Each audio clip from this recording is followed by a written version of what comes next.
Les decía cuando se los envié que corresponden a las notas de un curso intersemestral. Esto es lo que se da en una semana, lo cual es, la neta, es bastante chido, porque todo esto que ustedes ya vieron en 2 meses, acá se ve en una semana, ¿no? Claro, el trabajo es diferente, entonces todo esto ya lo vimos, que es fuerza eléctrica, campo eléctrico, líneas de campo. De nuevo, líneas de campo, esto es líneas de campo de una carga positiva, de una carga negativa, de un dipolo. Este programa no sé si lo pudieron trabajar, pero la verdad es que está muy chido. No voy a hacer clic en esta imagen. Eh, Dipolo, este es un tema que nos está quedando pendiente, pero justamente hoy lo vamos a utilizar, y lo vamos a utilizar porque me gustaría que igual las preguntas van a ser retóricas. Retóricas, me refiero a que yo me pregunto y yo me respondo porque ustedes poco actúan. Entonces, recordemos, y creo que lo mencioné en la clase pasada, que un dipolo es una carga, dos cargas de signos diferentes separados por una distancia definida. En este caso, pues es la distancia del dipolo, distancia de separación. Las cargas tienen la misma magnitud, pero signo diferente. Y entonces tenemos un vector, que es el vector del momento dipolar, este que ven por aquí, y que siempre va de la carga negativa a la carga positiva. Si nosotros metemos, digamos, o sometemos más bien a este dipolo a la acción de un campo eléctrico, es decir, imaginen un campo que va de aquí hacia allá. Entonces, ¿qué es lo que va a generar en este dipolo? Una vez que hay una interacción entre el campo y estas cargas, veamos, imaginen de nuevo que hay una flechita de aquí para acá. Entonces, si las líneas de campo van de, ¿cómo se llama? De izquierda a derecha, entonces de este lado debería haber algo positivo que está indicando la dirección de estas cargas. Entonces, esta carga en particular tendería también a repelerse, pero esta tendería a atraerse hacia estas líneas de campo, y entonces estas mugritas instantáneamente se alinean. Generaría una rotación, es decir, este se movería hacia este lado y este subiría. Estas no se separan, es como si estuvieran unidas, ¿ok? No lo están, físicamente no lo están, pero eso es lo que ocurriría, ¿no? Entonces, esto es lo que pasa.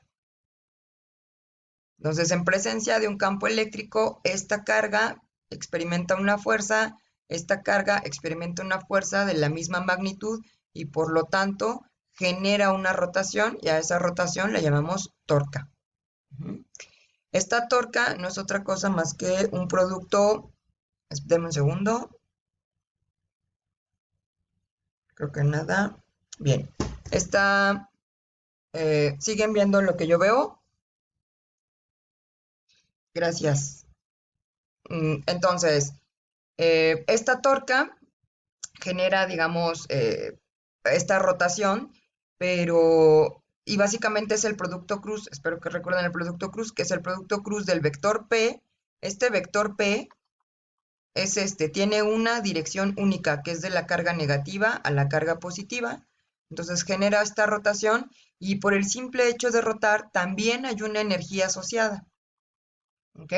Entonces es a lo que vamos de campo eléctrico, hay una fuerza entre la carga positiva y negativa, se alinean. Entonces tenemos momento dipolar, que es la multiplicación de, ojo, porque solo es la magnitud de la carga, no estamos considerando el signo. El signo, digamos, la dirección de este vector está dada de la carga negativa a la carga positiva.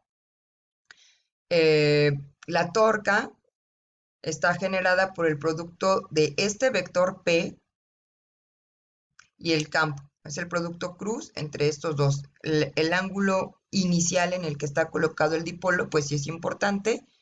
Y en este caso, el trabajo necesario para girarlo, digamos, o para que se alinee, está dado por esta ecuación. Ujú. Depende del ángulo inicial que forma con respecto a las líneas de campo.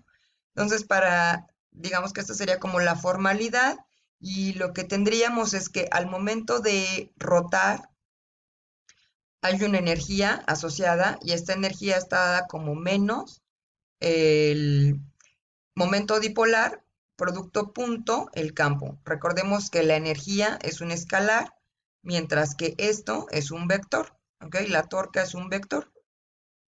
Bien, ¿para qué necesitamos esta información? Pues para entender qué es lo que ocurre cuando introducimos un dieléctrico en un capacitor. Recordemos que el tema anterior fue un capacitor de placas paralelas. Entonces voy a pasar las siguientes diapositivas, digamos, sin detenerme demasiado, porque lo que quiero llegar es justamente a esta parte del dieléctrico, ¿ok? Voy a tratar de pasarlo lentamente para que no se vea tan brusco el cambio. Entonces voy por aquí, esto es de ley de Gauss, recordemos, flujo eléctrico, eh, vectores de área, vectores de área para algo que no es tan simétrico, flujo eléctrico, ley de Gauss, las distribuciones de carga, lineal, superficial y volumétrica. De hecho, la clase anterior trabajamos con la superficial para entender eh, la capacidad del capacitor, que tiene que ver con su geometría. Entonces seguimos avanzando. Tiriri, tiriri. Bien, estos son algunos de los ejemplos que ya vimos para las aplicaciones de la ley de Gauss. Bien. Ah, esto de energía cinética y energía potencial es parte digamos, del tema que también necesitamos entender, porque les mencionaba que el capacitor de placas paralelas de alguna forma va guardando cargas entre las placas, y no es otra cosa más que energía disponible para realizar un trabajo. Es energía potencial. ¿Ok? Bien. Entonces, esto es lo que pasaba, les explicaba, esto sería como un capacitor de placas paralelas. Tenemos una carga que va llegando aquí. Cada carga se mueve de una zona de mayor a menor potencial. Entonces llega aquí, y después tenemos un montón de cargas que van llegando y van llenando todo este espacio vacío, pero después quedan aquí atrapadas y ya no pueden moverse. En ese momento decimos que el capacitor está lleno y disponible para realizar alguna función. ¿Ok? Hasta aquí vamos bien. Potencial, potencial. Voy a pasarlas un poquito más rápido.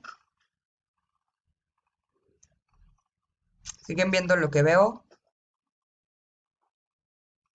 Bien, si en algún momento... ¿Qué pasó? Si en algún momento la imagen se pierde, o ya no me escuchan o algo por el estilo, por favor avísenme, porque yo no me entero de nada, ¿ok?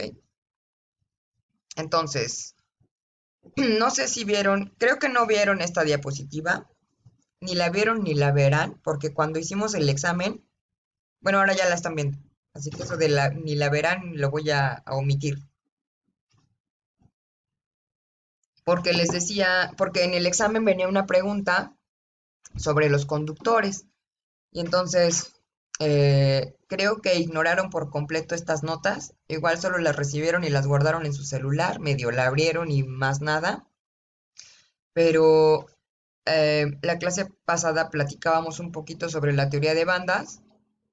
En este caso tenemos que un material conductor se caracteriza por tener cargas libres. Estamos hablando principalmente de los metales que tienen enlace metálico, y cuyos electrones no están anclados a ningún núcleo o no están fijos a ningún núcleo. Entonces, ¿qué es lo que va a pasar? Pues que las cargas se reordenan, siempre se reorganizan y se acumulan en la superficie. ¿Ok? Siempre ocurre esto. Entonces, si las cargas migran a la superficie, en el interior no queda nada. O sea, en el interior el campo es cero. Toda la carga migra a la superficie. Cuando están en contacto, entonces, ¿qué es lo que ocurre? Que las cargas se mueven de un lado a otro hasta que alcanzan el equilibrio. No significa que esta, que tenía 5 cargas, y esta, imaginen que tenía 3, entonces esta se va a quedar con nada, sino más bien migran hasta que estas dos se encuentren en equilibrio. Si estas dos ya tienen la misma cantidad de carga que se puede soportar en su superficie, entonces decimos que después de un tiempo muy, muy, muy largo, llegan al mismo potencial. ¿Ok? Si al interior de esta esfera metálica, más bien, en el interior, si esto es hueco y todas las cargas ya migraron a la superficie, entonces dentro no hay nada y yo puedo meter una carguita aquí y no va a experimentar la presencia de esta otra. Bien, entonces, regresemos, esto es potencial, gradiente, el resumen, eh, densidad de energía. Este tema no lo vimos, pero básicamente el campo eléctrico o la presencia del campo eléctrico en el espacio no es otra cosa más que energía que está disponible para realizar un trabajo. ¿Por qué? Porque si yo pongo en cualquier punto, voy a suponer un campo aquí, y yo pongo una carga, entonces esta carga se va a mover. Y se va a mover por la presencia o la existencia de esta energía. ¿Ok? Tienen razón. Bueno, voy a terminar hasta aquí y creo que